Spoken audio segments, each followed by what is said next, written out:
Hey, Roger. Apologize for the audio. I had to re-record it as a voiceover because I couldn't get the microphone to work properly. Anyway, I'm just walking around it here at the parking lot behind the museum.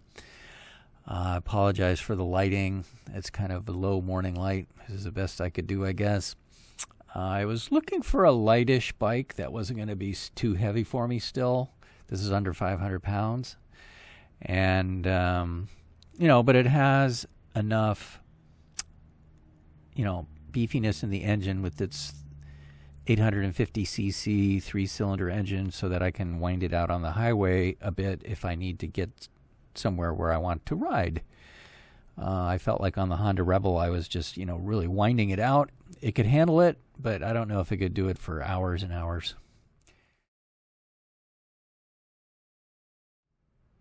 So some of the features of the bike are the suspension. It does have these adjustable forks in the front with the damping and rebounding on opposite forks. I don't know if that's so great, but that's the way it is, and I don't really know how to adjust it or whether I needed to adjust it, but it can be adjusted. As can the rear suspension as well. So again, it also has a center stand, which I think will be useful to do maintenance or whatever on it. And of course, the panniers do detach relatively easily. It does have an insectoid appearance. Not necessarily a huge fan of that, but that's a Japanese thing, I guess. So I'm calling it the Mantis because that's what it looks like. So it does have some features. It has this D mode or drive mode features so that it's got this electronically assisted engine performance. So there are like 3 different settings you can set on that. I have it on standard right now. And there's a cruise control right there, basic kind of a set and resume type plus minus features. And then there's a traction control setting switch up there as well. Heated grips,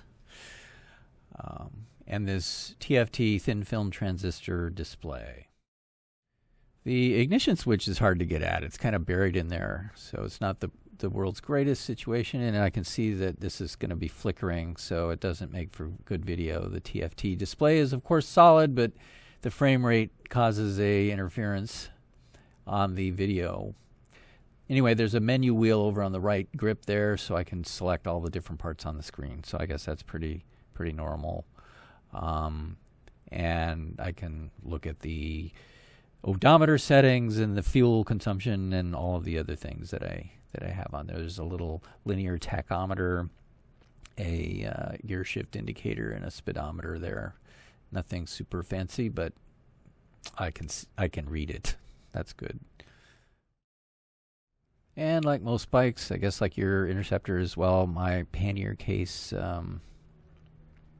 is detachable, so I can lift it off the bike readily. And they're not waterproof, I don't think. I'd probably have to put a dry bag in it or something like that. Nothing is waterproof that I found. I don't know. I did order the top case for it. It hasn't come in yet. They don't recommend you ride with the top case on and the 2 side panniers. Pick one or the other.